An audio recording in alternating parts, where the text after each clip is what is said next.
Hello. Hello. Oh, oh, oh. Oh, oh, oh. Oh, oh, oh. The right Movie stuff. club. Oh. Either way. It works either way. It works either And way. it's great either way. I'm doing like a Because- Weird Al thing. I don't know. I honestly don't know what he's doing. I was don't doing understand. something unlike Weird Al. A song parody. Why would you do something not like Weird Al? I don't know. Whatever. It works That's either you. way. That's your deal. Because you're watching Movie Club. Right. But today, we're talking about the right stuff. Yeah. The Right Stuff, a movie that I had never heard of until my wife told me to watch it. Wait a second. I just realized mine wasn't a movie parody, technically, but in my mind it was because I was referencing the movie. You understand? Now, hold on. Let's go back to the Weird Al thing. Okay. Weird Al did do a parody of The Right Stuff. Yeah, The White called Stuff. The White Stuff. About the Oreos. And I never thought that was funny. I always just was like, this Too easy. A whole song about Oreo cream, not that funny. Two, as soon as you hear it, you go, oh, a song about cum?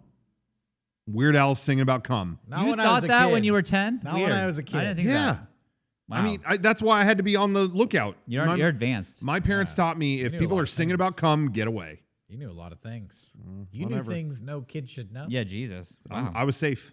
Sue me. You know? Sorry, children out there. Now you know what you- goes on in Rocco's sick mind. All of our children patrons out there. Yeah, you shouldn't be watching this because today we're talking about the right stuff, and it's 3 hours long. And what kid has the patience to sit through a movie Not that many. length? Not many. Yeah. God, do you remember only in the last couple of years when they announced that Avengers Endgame was that long? And it is interesting. I forget that, like, you know, I know so many people my age that are into it, but kids go to those movies. Yeah. Because I remember there were so many articles that were like, what does this mean? A 3-hour runtime. How do we get through this? And I was like, guys, have you not seen a 3-hour movie before? But I guess, you know, Yeah. young people, that's hard. Yeah. Anyway. Yeah, they didn't grow up with like Lord of the Rings or Titanic. Yeah. That was the first 3-hour movie that That's you had the one to that see I as a kid. remember that was like, everyone's seeing this. You got to go see it. Yeah, I saw that multiple times. I probably saw like 12 hours of Titanic in the theaters. There were talks on the playground like, hey, we have to pee. Make sure it's not when she's naked. And they like would tell you like when to not pee. Yeah. Go to the bathroom after that. Go to part. the bathroom. Yeah. You gotta make it to at least the scene where she's naked. Then you can pee. It's safe after that. Now, Weird Al did do a parody of the Titanic song too. It wasn't on an album, but on live concerts, it was about delivering a pizza. And I think he said it was like the toppings will go on or something like that. Nah. Anyway, That thanks for sounds watching. awful. Yeah, That's why he he Maybe did. didn't that get one album. shouldn't be on an Yeah. album. It was. I think he knew what he was doing. I Okay. think he knew what he was doing. Anyway, good night, everybody. Thank you. No, we're just starting. Oh, okay. Sorry. And today's movie is The Right Stuff. Oh yeah, you know Weird Al did. Sorry, up, I'll save it. Jesus. I'll save it. This was a show. we already talked about It was Maybe a pick. Shawn should talk. Yeah, for a as We already I talked about it. No, I'm done. No, as I was saying earlier, I had never heard of this movie until my wife's like, "You should watch this movie. You love NASA. This is the start of it. You should watch this." And I honestly, the runtime was like, it's long. No, maybe I'll get around to it one day.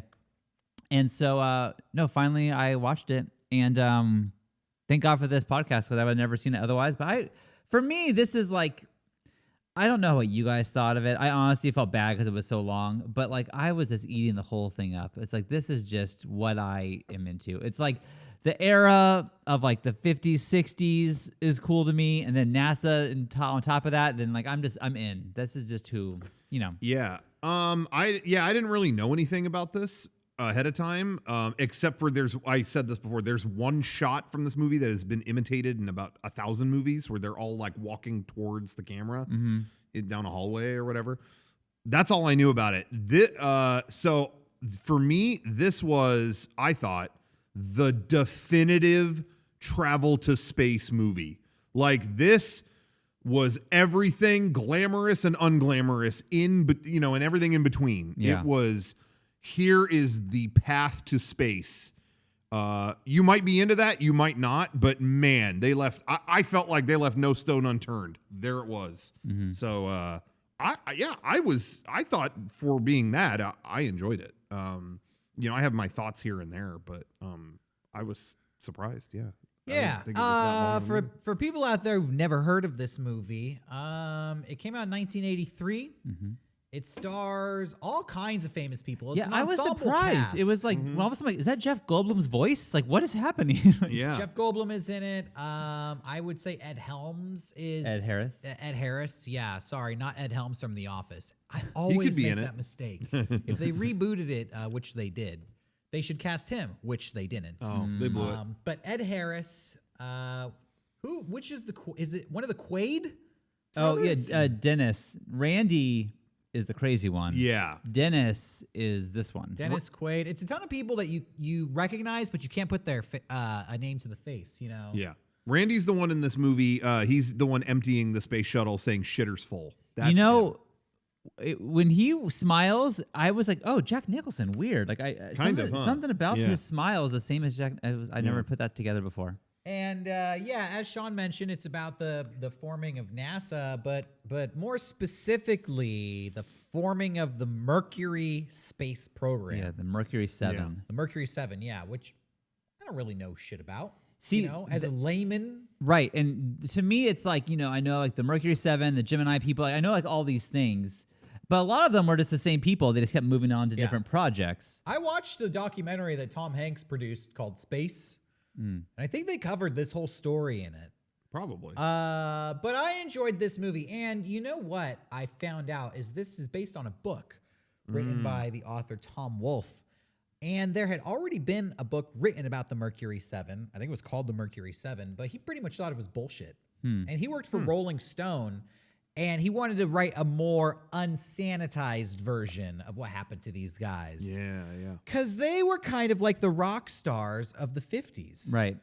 And it was interesting to see that happen so quickly. Like, when they're just in this shitty bar, flying these dangerous planes, and then now all of a sudden they got picked to be, and now it's like, you guys go to church? I'm going, where's your wife? It's like all this weird shit, I mean, they had rock stars in they had Elvis. Right. But I don't think, what we think of rock stars today and the amount of celebrity and fandom, I'm not quite sure if maybe Elvis had that, but these astronauts definitely had it too. Also, this was like pushed by the government. Like they had the whole government behind them. These are your American heroes. Here they are, and like it was definitely like kind of like forced to people. Yeah, we'll get into the actual plot of the film, but what were you gonna say? I was gonna, maybe my timing is off. I get the times of stuff messed up, but I almost wonder if that was kind of the last bastion of real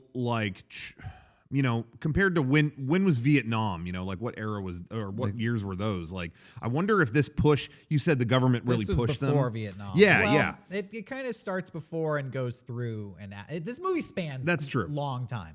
Yeah, because I'm just wondering, like, was that kind of the last big thing that the American government pushed as a thing to the people, where people really sincerely kind of believed in it? You know what I mean? I feel like Vietnam was kind of the beginning of a sort of cynicism, where there's always going to be a distrust, like, okay, what's the government up to with this? Are they, was this the last era of all in, like, all right, you know what I mean? Do you know what I'm saying? Yeah, like, our okay. government is in on this, and so are we. Like, what I found interesting about just the Mercury program in general, and it's the whole plot of this movie.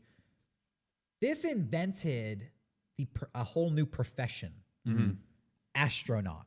Yeah. That didn't exist before this. Yeah. The events of this film. And they even depict in the movie coming up with the name. Yeah. Like, what are we going to call ourselves? Yeah. Nowadays, everybody, when you're a kid, you can say, I want to be an astronaut. And there's a whole program that you can go through. Yeah. But at this point, it didn't really exist. I also thought it was really interesting how they didn't know who to pick to be astronauts. Like, we should get a contortionist. Yeah. We should get like all these like weird things. Like, wait, what? Like, you weren't considering like these pilots to begin with? Like, that's weird. Yeah, I think that's kind of where it hit me, where it was like, yo, this is really the definitive space travel movie. Everything they could try to conceive, they conceive it during the course of this 3 hours. Like, you see the whole thing being born. I saw some reviews, or I guess analysis of the Mercury 7, and somebody said this was like a throwback to ancient times, where you would have a core group of warriors that the whole kingdom believed in. Like the Fellowship of the Rings. That's interesting. And you would send them off on some quest for the king and the country. This was a group of 7 guys, and they were out of everybody in America, these were the 7 that we were going to try to send into space. So Yeah. yeah, it did have the whole country behind them. They were Yeah, rock you know? stars. They were champions of the people. Yeah. And that's what the movie's about. So we'll get into the plot now. So the movie starts actually in 1947, long before anybody ever thought of going to space. And at that point in American history and aviation history, they're trying to break the sound barrier, or Mach 1. And the movie opens with a guy crashing and dying and going to a funeral. And there at that funeral, you meet the most famous pilot in the world at that time, and arguably still to this day, a guy named Chuck Yeager. Right. Yeah. Who a lot of people have heard the name Chuck Yeager, but you may not know what he's famous for, but you're about to find out, because he lives on this like Air Force base, and basically everybody there is trying to be the first person to break the sound barrier, be the first person in history. And there's a guy who his name is like Slick Goodland, and he demands $150,000 to do it. I think it's from the U.S. government. Yeah. He's like, this is dangerous. You're gonna have to pay me to do this. By the way, the equivalent of that today would be like $1.7 million. Oh my God. Almost $2 million to fly this plane. Yeah. Chuck Yeager says he'll do it for nothing. He's like, I work for the Air Force. So You already pay me, right? Yeah, I'll fly it. He gets like $200 a week. Yeah. I really liked this. Right away, I thought this movie was cool, honestly. Because after the funeral, Chuck Yeager goes and looks at the jet that they're flying, and they make this thing look like a monster. They make it look super ominous, and they film it almost in the way in Home Alone, how Kevin is afraid of the furnace. Right. Yes. You know? Yeah. They kind of bring it to life in the way where it's like this thing is trying to kill you almost. Yeah. But then they cut to a different angle. It's like, oh no, it's just an airplane. Yeah. I also thought it was cool because I was surprised. I know the name Chuck Yeager, but it's like I also know he's not a member of the Mercury 7. Yeah. So like I'm like, well, Why are we starting the movie with what this is famous Like, pilot? I thought like, Yeah. we're starting with John Why Glenn. What are are we you doing? here? Oh, Chuck Yeager. Yeah, And spoiler alert. Chuck Yeager never became an astronaut. no. And I love they're like he wasn't even considered. Yeah. Which is kind of like an insult. Like this guy is the top. He's the best, but he's like, I didn't go to college. But he hasn't become the best yet. Right. So before this historic flight, he gets in a horse accident. I guess this is real. He like falls and breaks some ribs and stuff. Shit. But I thought this was great filmmaking because it's like, okay, you open with the guy crashing. Yeah. Then you cut to basically Chuck Yeager crashes. Right. And now he has to go fly a plane, but he's so fucked up he can't even like shut the door to the airplane. Yeah. How are you gonna break Mach 1? You can't shut the damn door. Right. What I loved about this movie is it was like a well-written movie, but it had all these details from real life. So Yeah. it felt very like you can't write this shit. But at the same time, it's like, well, it's perfectly written. Yeah. Right. I did have some problems with it here and Of there. course. Sure, yeah. So did I. But it almost has this kind of flowing in the way, there's certain things that they flow like real life really flows. That's how this movie was. Sopranos was really good about that. They didn't always take the you okay? Sorry, I'm choking on my water here. They you're not cut out for space. Sorry, hate to tell you. But Sopranos was great at that. They weren't always taking the cinematic route. They were actually sometimes they would disappoint you, right? Or whatever. And it's just like, well, that's how life is. And this movie kind of took that same route. It wasn't always the cinematic or the emotional note for the movie. It was like, no, here's what really happened, and that's the way it was. And that's the way it really happened, yeah.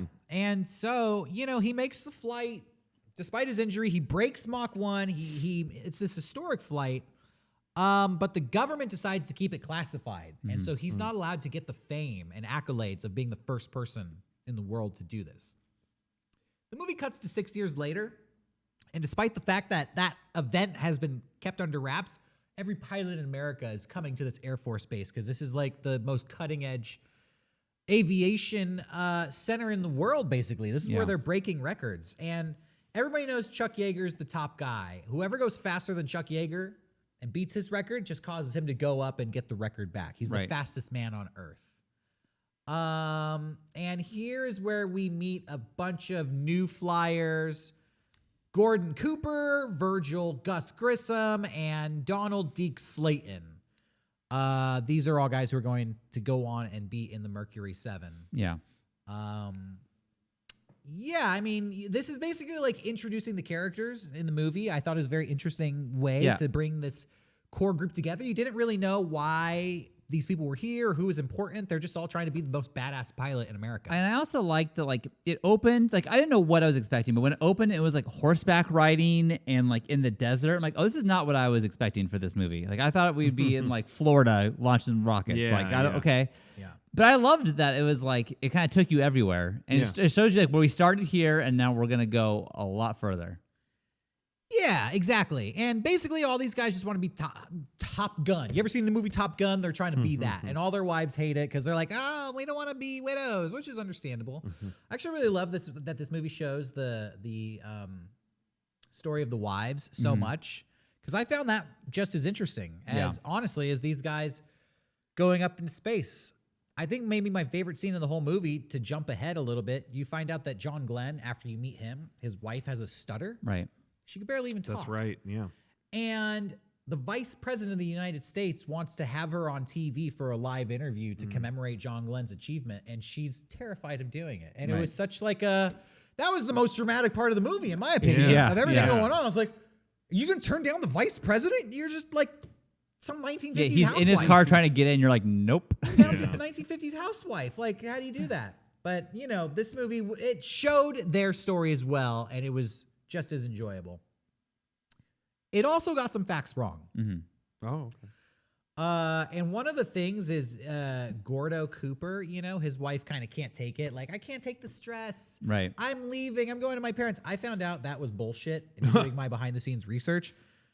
These guys, this book set out to tell an unsanitized version of what was happening. And even the movie is super sanitized. These guys were like fucking party animals. Oh, yeah. They were like constantly cheating, right? That's what I Yes. thought. Yeah. That dude was cheating on his wife left and right. Yeah. And she fucking bounced. John Glenn was legitimately a goody two shoes. Right. But those other guys were drinking and partying and they were rock stars. They all got free Corvettes. Oh, man. I found out. man. Damn. They didn't get free Corvettes, but the Corvette company, I think, leased them Corvettes for $1 a year.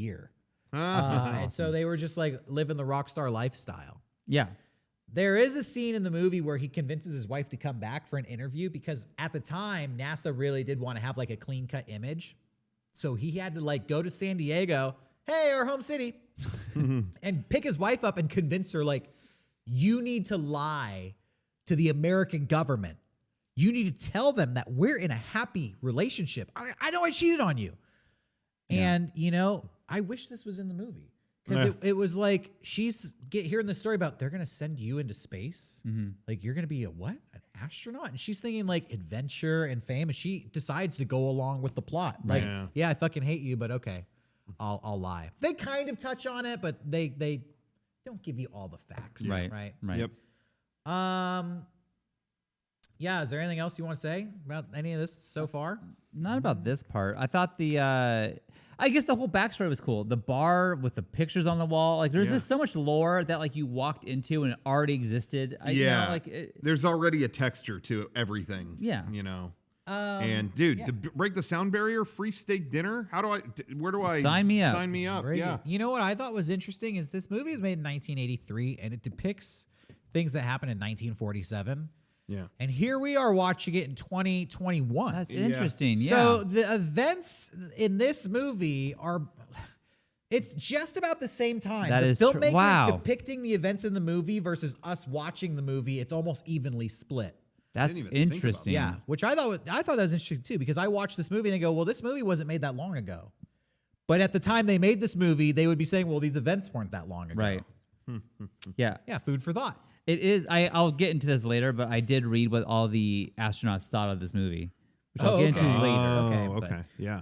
Well, you know, we're really doing this setup here because the movie is 3 hours long. It's very interesting, but from this point, it kind of really picks up because in 1957, the Soviet Union launches their first satellite, Sputnik, which kicks off the space race. Yeah. And this is where the movie kind of just turns into NASA being developed. The United States government freaks out, and they're like, we can't have Russia sending things over our airspace. You know, we need to get into space. And this is where they figure out like, okay, we're going to build spacecrafts and who are we going to send into space? And their first thought, which I think is a true story, is let's go with circus performers. Right. They're used to doing this Like kind of crazy shit. Enclosed capsule stuff. And Yeah, tumbling and- contort their bodies and stuff. Yeah. Yeah, and the president, Lyndon B. Johnson was like, no, we have to keep this within the military. Like, we have to go with test pilots. And that's when they started the process of selecting who would be the Mercury 7. Yeah. They went to this airbase, and Chuck Yeager is immediately dismissive. He's like, this is bullshit. Like, you're just going to send, basically dismissing this. Like, this is not a pilot program. You're looking for monkeys. And as you mentioned, they don't accept him because he wasn't a college graduate. Right. He was never even considered. Yeah. Which is, I think it's really interesting because I think that he would have made it had he been considered, because like all the stuff he was already qualified to do. Oh fuck! I wish I would have written this down, but I came across they had 7 requirements. Oh, for weird. what the astronauts were supposed to be, and it was like you needed to have college diploma. You needed like 1,500 hours of flight time. I think you needed some military experience, this or that, and then there was one where you had to be shorter than 5'11". Oh 'cause yeah, you had yeah, to yeah. fit in the thing. Yeah. And so I read all about this, and I think out of all the military branches, of all the pilots available, 500 met that requirement, basically. Wow. Huh. And they started whittling it down, and they wanted to break it down to 100 to pick from, but they found that people were so excited to get in this program. After like 62 people, they were like, we have enough. And that's when they started testing those guys rigorously. Oh, wow. And you see that in the movie. They come up with all these machines to shake them around, and like it's like you said, when you think of getting ready to go to space and think of all those movie scenes of being in a giant machine. Yeah. Right. Where like just shakes you and makes you feel different G's. That was depicted here. And this was like It's the all original, like this was the real Yeah. process of doing it. Whenever I wanted to be an astronaut as a kid, and whenever I first saw that thing that spins you around in that room to get the G's, I realized I couldn't do it. I can't spin around in a circle or else I get sick instantly. And that was like, oh, I can't do this. But seeing the actors go through that, it's like, yo, they had to do it. They had to fucking like, do my nightmare and go in that fucking terrible thing. Those actors were really trained well and buff.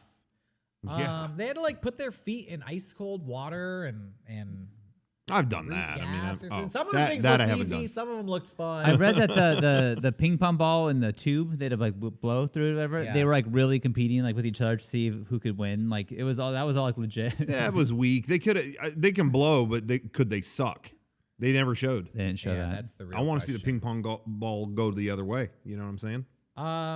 The Mercury 7 pilots were banned from accepting promo deals or commercial work. Oh, that sucks. Yeah, Which is why they probably got to lease that Corvette for $1. exactly. It's a workaround. But they were able to tell their stories, and so they all got agents, and this is depicted in the movie too. They get a deal with Lifetime magazine to sell their stories with their wives. This is all kind of happening at the same time. I'm not just like whipping this out, but this is like where the movie goes at this point. Yeah. It's kind of going through the process of selecting the astronauts and showing what they had to go through. Now, NASA announces the Mercury 7 one day to the press, and the press kind of goes wild, and that's what kicks off their stardom and their fame and all of that. And John Glenn comes out as kind of the leader of the group. Mm-hmm. He's the most well-spoken. He kind of has a real goody Charming, two-shoes yeah. image. Mm-hmm. He's like he's the guy in the group who like doesn't drink. And I think also just to read about the real John Glenn had like I think he had the most flight experience. He had flown in the most airplanes and was like, all of these guys came out of the military. So You know what they were super well-trained. kills me is, Rocco, I think I had a chance with you to meet John Glenn, and I didn't do it. When was that? Do you remember? I think it was Fan Expo in Canada, and he was a guest that you could meet and like get a picture with and sign an autograph. But it was like $50, and I didn't have it. I'm like, maybe later, and I just didn't do it. And now I'm like, I should have fucking done that. Yeah. God damn it! He's dead. I know. I didn't even think about that. Missed opportunity. I blew But it. we did. You're forgetting though. We did meet a couple suicide girls. That's true. So that was free. you know, they came to yeah. our booth. They didn't go to space, but they sent my boner to space. Yeah. Which is just as historic. Oh, to man. me. So that's kind of cool. There's this big question and competition. Who's going to be the first person sent into space? Guess what? It's Yuri Gagarin, the Russian. There was a bit they kept doing where a certain guy would run into a room of like generals and tell them what happened. Yeah. And it was like, we know, sit down. I loved it every time. They did it like 3 times, and it was always funny to me. Oh, yeah. I should mention, this movie is like really funny. It has this Yeah. subtle humor to it. It's kind of a comedy. Like Jeff Goldblum shows up, and I think, who's the actor with him? Is it Harry Shearer? Oh, yeah, it's Harry Shearer, which Yeah. I was surprised to Yeah. see that. He voices all these You hear, Simpsons characters. you hear that voice, that iconic voice. Yeah.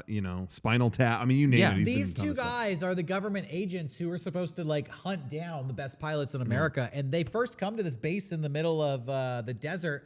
This movie, it's really funny. Yeah. Yeah. And it has a lot of subtle jokes to it. For example, I made a note of this one because it cracked me up. They get out of the car in the middle of the desert, and Jeff Goldblum is like, what are we looking for here? Pilots with what? Heroism, bravery? You think they're gonna find that here? Oh, do you think they have snakes in these bushes? It was just like, that's so funny. And then they're like on a Navy ship, like barfing, trying to recruit Alan Shepard. I think that every character in this is in their own way charming. Yeah. Like you really just don't dislike anyone. It's just kind of like they're all working on this together to get to this goal, which I really enjoyed.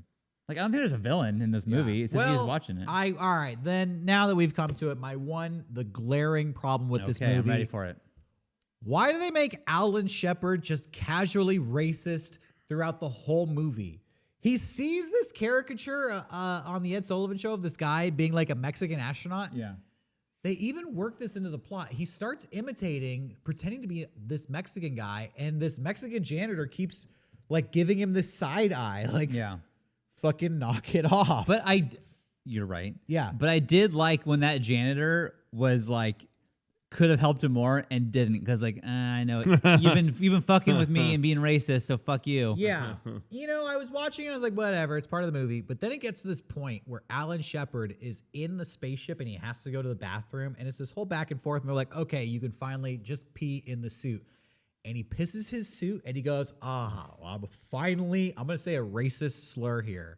I'm finally a wetback now, which is a derogatory Mexican term. Yes, it is. And at that point, I was like, this movie was made in 1983, and that was not like on people's radar. Yeah. You couldn't say that now. They remade this movie with Disney Plus in 2020. They said it more. I guarantee you that part was taken out. Well, there's the thing that I was surprised. This was on Disney Plus. I know it was.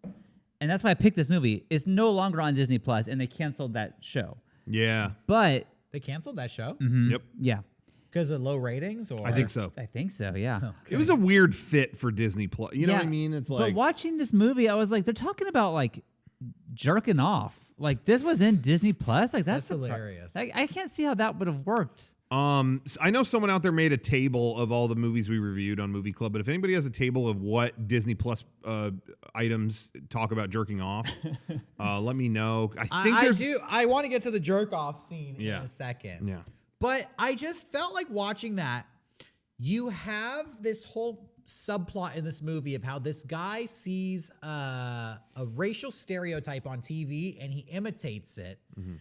And he doesn't realize that he's offending the people around you, which is a good subplot. Mm. But that whole subplot ends with him making a really racist joke. And the joke is like, haha, well, I guess it's all cool now. And I'm like, you just fucked up your whole point with that sub-character, because this all ends with, haha, that was funny. I was like, but that's the problem, because he thought the same thing.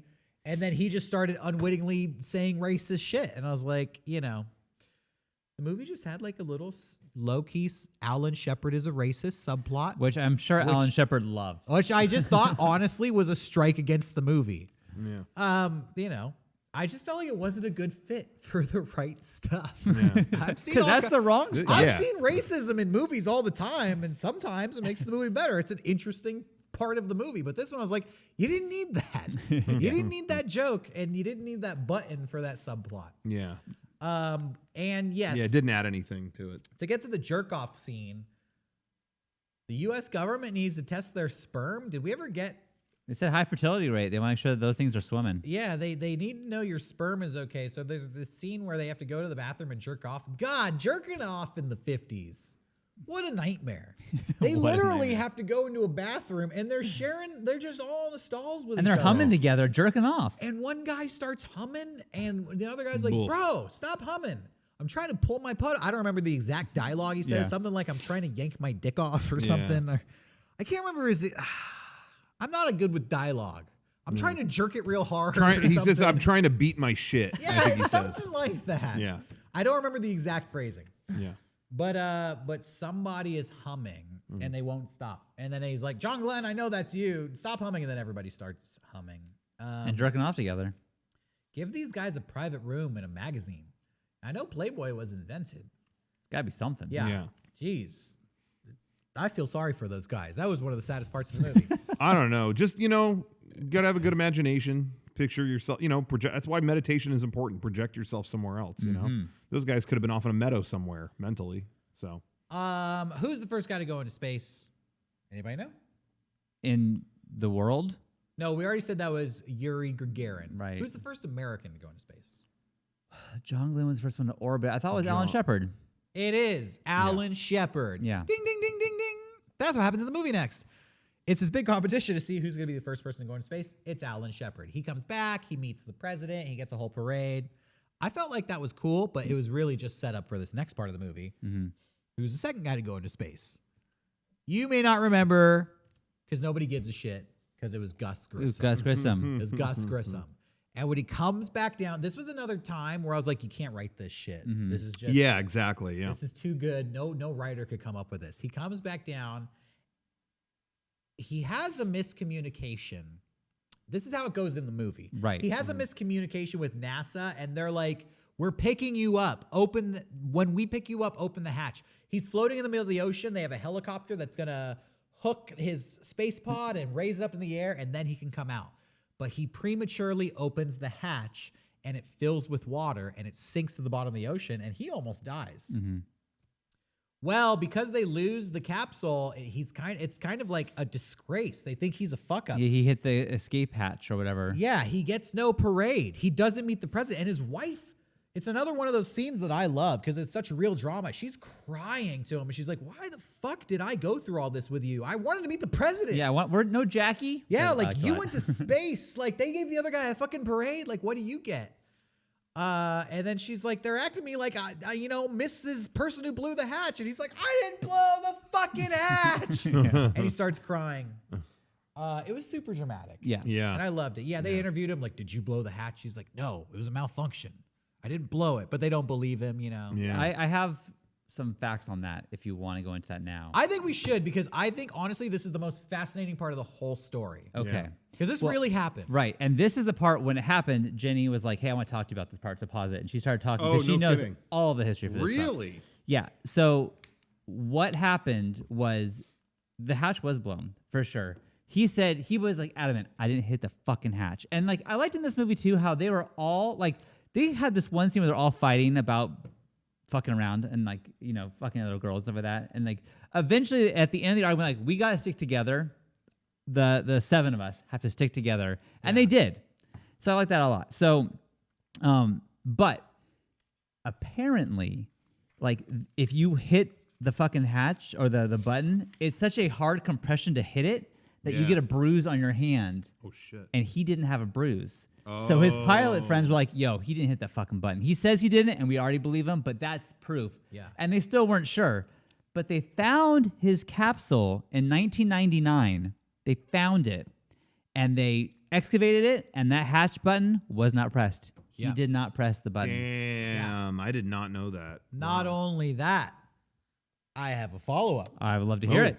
They knew he didn't hit the hatch button at the time they made this movie. They had that information. That's fucked. And the consensus from the government was that he had not hit the hatch. Why did they do this in the movie? The filmmakers take dramatic liberties. They change things. There's just a few things in this movie that are inaccurate, and that is one of the things that is very controversial. I will say that in real life, the Mercury 7, those who were still alive, did not like this movie because of that scene. They were Wow. fucking pissed. No kidding. And they said, you did this to Gus Grissom, who was a fucking hero, and he died on Apollo 1. Right. And he can't defend himself. Yes. And you fucking dragged his name in this movie, and that is lame. Now, I want to talk about why this is the most fascinating part to me in the whole movie. Mm-hmm. Gus Grissom is a fucking Greek tragic hero. Yeah. What the fuck did Gus Grissom do in another life to deserve no shit. this Yeah. fucking luck? Yeah. Hear me out. Yeah. He comes back. He's second man to go into space, comes back, doesn't hit that fucking escape pod. The hatch fucking blows out of nowhere. The pod sinks. He's blamed for it. No parade, doesn't meet the president, and is like forever reputation is kind of tarnished because of that. All of the Mercury 7 pilots lived well into their old age, except for Gus Grissom, who dies on Apollo 1 when he is inside a fucking hatch. Yes, like and a this, hatch. And the hatch does not open. Yeah. A second hatch malfunction. His career is ruined with the first malfunction. He fucking dies in the second malfunction. What the fuck? Like, what kind of luck? Yeah. What did this dude do to deserve this? That is interesting. Poor Gus Grissom. He's the most tragic character in this whole story. And then it's not only that, but then and to drag him like this. drag him in the movie. And all his friends are like, why? Why do you drag Gus Grissom? Now he's forever remembered as a fuck up. Yeah. That is some Greek shit. That is. That is some cosmic shit. Damn. Some people have bad fucking luck. Yeah. Like, think about that. That sucks. Next time your day sucks, you're not Gus Grissom. Yeah. The second guy to go into space. The fucking thing would not open. Woo! Wow. That happened. That's me with printers. You know, they always fuck up around. I can't get them to work. So I do I'm kind of like the think, Gus though, Grissom of print. I really do think, if I remember correctly, that they did not have an escape button because of that capsule that he had. No It shit. is- So the reason it why is he cosmic. died in Apollo 1 is because They changed it. He changed it because of what happened in his other capsule. Oh He- God! Wow. Like, the dude Wow. is, no joke, cursed. Oh. That is a Wow. cursed American hero. Wow. He did not deserve any of that. No. What, I mean, something happened. I want the prequel. Gus Grissom Begins. Just the stuff before it was right. That's some Gremlins shit right Yeah. there. Yeah. You talk about Gremlins. We talked about it on our past podcast. Those little monsters that fuck with your aviation equipment. That's them at work right there. Damn. So we covered a lot of the story here. Yeah. Basically, the last thing I want to say about this movie, it was my favorite part of the movie visually. Here's one thing I want to say thematically about this movie. The whole movie is fuck up after fuck up after fuck up, you know? Yep. And America remembers this time as triumphant achievement. We won the space race, and dare I say it, make America great again. Has this whole ethos of like things were good back then in the 50s and 60s. Yeah. And I'm watching this movie and I'm realizing, no, they weren't. It was fucking fuck up after fuck up. The Russians were first. The Russians sent an animal before us. They sent a human before us. Yeah. And we were always losing to them. The movie climaxes with the first time we actually have a victory, which is John Glenn being the first person to orbit Earth. Yeah. And I love that they kind of got spiritual with it in this part of the movie. Yeah, that was cool. Because his friend Gordo Cooper goes down to Australia to be down there when he flies over that hemisphere so he can talk to him. Yeah. But he meets these Aboriginals and he's like, Yeah. you know, oh, I'm a spaceman. And one of the Aboriginals is like, oh, we got one of those here. And he points to like the old, you know, sage, this guy. Yeah. It seriously turns like a 70s art house film of like panning into this guy's eyes. It was. Yeah. And then it cuts to like just John Glenn's rocket. And you're panning across it. They make it seem like something bad or ominous is going to happen. I love the filmmaking in this part. Yeah. John Glenn, and then it almost turns into 2001. He's Yeah. like in his thing, and it's reflecting off his face as he's powering up all the buttons, and they slowly fade in like Mars, Bringer of War. Yeah. Yeah. I didn't expect that. It's liftoff. And I was like, this movie is cool. Hey, I was gonna say, can I just say real fast, the Shawn, I don't know if you picked up on any of this, and maybe I'm making this up in my head. So one of the I forget the name of the actual astronaut, but he's played by the guy who was Kevin's dad in The Leftovers. Okay. Wait. Kevin's dad in Leftovers. You know, the main character. Yeah. His dad in The Leftovers. Yeah. Well, who was he in this movie? I'll tell you his name. Can't remember. Did he have a major flight? Yeah. Oh, yeah. He's like one of the. Was it Deke Slayton? Was it? No, they don't really depict his No, flight. they don't. He gets They- proposed. they go through Wally Alan- Schirra. Well, you know what? Like Alan Shepard's the first guy, and then Gus Grissom can't get his hatch open, and then Yeah. they send John Glenn up, and then the last person they cover is like Gordo. Yeah. Yeah. You know what? Maybe continue your thought, and I will get this figured Okay. out. I will Okay. tell you. Oh, he was Alan Shepard. Yes, yes. Yeah. The Scott. Wait. Sorry. The yes, guy the who's low-key actor. racist. The actor Scott Glenn played Alan Shepard, Yeah. and in The Leftovers, that character goes to Australia because he thinks there's keys there to the end of the world. Right. And who does he meet? There's like that. Oh, what, yeah. like what do you? Aboriginal? Yeah, there Aboriginal was an guy out Aboriginal there. guy out there. And it might be one of the actors from this Shut up. movie. Ah, that's cool. I'm not sure. Wow. He's really old in The Leftovers. But the whole time I'm watching, I'm like, did they do a little like Right Stuff nod in that That's show? interesting. I may be wrong on that. You know, I could be wrong. I read somewhere, I never got the details, that Chuck Yeager has a cameo in this movie. He does. He's at the bar. Oh, he's in that bar. Yeah, he's in the bar. Must have That's been one of cool. the really old fucking guys in there. Uh, I thought that when John Glenn goes to space, it was very pretty. And every time that Yes. they broke through the atmosphere, I mean, this was pretty impressive. You know what I was thinking? This whole movie was made in 1983. This is before CGI. right. Yeah. So everything in this movie is either a model, miniature, Yeah. or they actually fucking filmed jets doing this shit. Right. They have green screen in it, so you can have the actors in a cockpit, but you're playing real video Yeah, it's that a projector, you filmed yeah. behind them, and you had to actually film it. And I was impressed with the space effects, and I was impressed with the flying footage, the jets that they filmed. The whole John Glenn part I thought was pretty.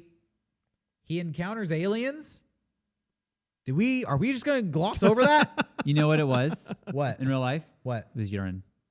It was like when he would pee, it would go out the back, and went up, and they found out it was pee. You know what? That's a pretty nice cover story. Yeah. I mean, they said the same thing about Close Encounters. Yeah. That was all pee. Have you seen Men in Black? It's always some swamp gas Yeah. and a weather balloon. Men in Yellow. You telling me it's pee? They tested it later in another mission, and they had someone like pee on purpose, Yeah. like at this certain time, and then it was the same reflection. He's like, yeah, it was pee. Well, then why didn't the filmmakers put that in there too? You know what? That is interesting because I only found that because I'm like, Jenny, what was that? And she's like, oh, it was piss. Well, they literally in the movie, it's John Glenn is like, haha, I know you're gonna think I'm crazy, but boy, I gotta get pictures of these guys. Says these things are here. Yeah. And then they just move on. So, if you don't know, there is a malfunction on John Glenn's flight where he has to re-enter the Earth's atmosphere early, and he might burn up. They famously parodied this on The Simpsons. Same thing yeah. happens on The Simpsons episode. There's a lot of this movie that's been parodied. when Yeah. Homer goes to space, Yeah. and John Glenn is humming the whole time because I guess that's what he does. When he's whacking it or facing death straight in the eyes. He's gonna. He's got a song in his heart. Hum. Such a good guy. He comes back down. It's a success. This is kind of the end of the movie because it's like our first big success. The movie actually ends abruptly, I thought, because it's Kinda. like the next person to go to space was Gordo, the hot shot, and he was the fastest man alive, and he orbited the Earth 22 times, and then Gus Grissom died in a fire. The end. Kinda. I kind of liked it. Went back to Chuck Yeager, and he Yeah. was still just doing his thing. Yeah. Oh yeah, that was sad too. It was sad. Apparently, Was that a real story what? about him taking the plane up and crashing it? Yes, that is a real story. Him just taking it without like I'm just taking this thing out. Yeah. That's not real. Like Okay. that was a planned flight. The stunt man in that scene died. Like What? the last scene, like the parachute didn't No. deploy, and then Oh my God. the dude died at the end of it. No, that makes me really upset Yeah, because you're seeing the last known footage of a person. That part I didn't even think about. yeah. The dude ejects, and that's a crazy like skydive. His helmet is smoking. Yeah, That's so really sad. it is really sad. And what else was I gonna The say? wrong stunt. How do they use that footage in the movie? I mean, maybe they didn't. Maybe they got something else. But I know that someone died filming that part. So Well, okay. I think you kind of have to use the footage at that point. Like, yo, the guy yeah, gave the ultimate sacrifice, and you're gonna cut it. I That- couldn't. Well, No, that's- but then you're watching footage of him dying because you're Yeah, like, well, but- in a few seconds after this, he hits the ground. The movie's more realistic. I don't know what. It's like they should have done the Grizzly Man. yeah. where they- I'm not. They have a stunt guy just watch the footage and be like, "That's fucked up. I'm not gonna let you listen to this. That's fucked you up." should not. You should not listen to release this. Anyway, hey, footage. by the way, Chuck Yeager lived. Chuck Yeager, I like that part a lot. He, I guess, was permanently scarred from that. But do Okay. you guys have any idea when Chuck Yeager died? Do you? No, recently. Chuck the Yeager scene? died December 2020? 7th of 2020. He Wow. just died a few months ago. What the Damn. fuck? I heard that COVID's John- a bitch. I heard that John Glenn died at the age of 95. Yeah, in- Chuck in Yeager was 2016. 97. Wow. So he's younger than John Glenn. But I think he was the last surviving person displayed in this movie. Yeah. Wow. Well, if Chuck Yeager was that much younger than John Glenn, he should have just gone to college. Yeah. I mean, he got 4 years. You can make it work. Jeez. But yeah, I'm like, what, he just died? Whoa. Because I thought he was going to die in this movie. I thought he was about to die. And then he comes out. But I guess he was permanently fucked up, like What a scarred on his badass. face because of it. Yeah. Yeah. I like Chuck Yeager's wife in this movie, who's basically like, if you become a loser, I'm out of here. Yeah. you know, the he's all- second you start talking about the good old days, then we're done. yeah, he's all reminiscent, like his bar burned down, and she's like, "Excuse me, are you doing something with your life?" She's not going down with the ship. I thought Yeah. that was pretty cool. Yeah. Yeah. So that was the right stuff. We basically covered it. They end up going to space. I will say that the book that Tom Wolfe wrote, he set out to write the entire story of NASA, and then after he finished the Mercury program, he's like, that's a good enough. Good enough You for know, me. Yeah. Yeah. He's like, I basically captured the ethos of what it is to be an astronaut, yeah. Yeah. and that is the right stuff. Yeah. I also know that he did not like this movie. He was mad about it. Really, because they toned it down a little bit. I think they toned it down. And I think the thing with Gus Grisham, I think that made everyone mad. Honestly, it seemed Yeah, like that just sour pissed note. everyone Did the off. guy dirty, honestly. Yeah, That's yeah. like, I don't even know what to compare that to. It's fucked up. It's fucked up. Tarnish the guy's reputation. Well, I'll do the first set of shakes since I picked this movie. I loved this movie. This was a movie made. Like I'm surprised it took me so long to even hear about it. Like, Yeah, I can't believe you hadn't watched this. yeah, That this is blows a my movie. mind. This is a movie for me. I'm gonna give it 4.5 stars. The only reason why I'm taking that half off is I feel so bad for Gus Grisham. I think that just sucks Yeah. so hard for him. But Yeah. I loved the movie. Yeah. I will. I'm gonna give it a very solid 4. This is an epic. For this subject, for this period, whatever. This is the definitive statement to me, and it like I said, every warts and all. And it did it with great filmmaking. I feel like they spared no expense on any ingredient. I will say, the last thing before Derek gives his thing is this movie was a flop. This did not make money. I didn't know that. The budget was $27 million. It only made $21 million. Oh, I didn't know that. Damn. And the failure of this movie and a movie called Twice Upon a Time, which is the first animated film produced by George Lucas, was also a flop. Yeah. And because of that, the production company shut down after these two movies bombed so hard. Wow. Wow. Damn. So Was this movie nominated for Best Picture? it was nominated for Best Picture, yes. Okay. But it didn't win. It did not win. It won like a couple of Academy Awards for I think filming and maybe music or something, Yeah. but editing. But anyways, Derek, you're up. I am gonna say one thing. The beginning of this movie, I love it felt like a Spielberg movie. The 1940s, Yeah. everybody in leather aviation jackets. We Yeah. need more movies set in the 40s. Yeah. Yep. Not World War II, just 40s outside of World War II. That's what kind of bums me out is like Indiana Jones came back. It felt like Indiana Jones. Yeah. But what bummed me out is that the last time we got an Indiana Jones, it was like, oh, it's the 50s now, which, okay, I guess it fits that story. But, they're going to do another one and it's going to be even later. I'm just like, I want to go back to the 40s. Yeah. Let's just Yeah. go back there. I appreciate that this is a real American story about true American heroes that invented a profession. I do think they did Gus Grissom dirty.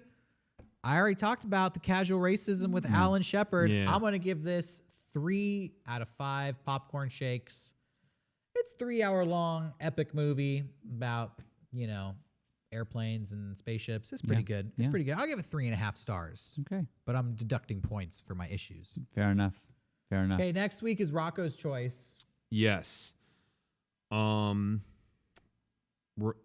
Remember the end of May, because that's when we're going to talk about V for Vendetta. Yes.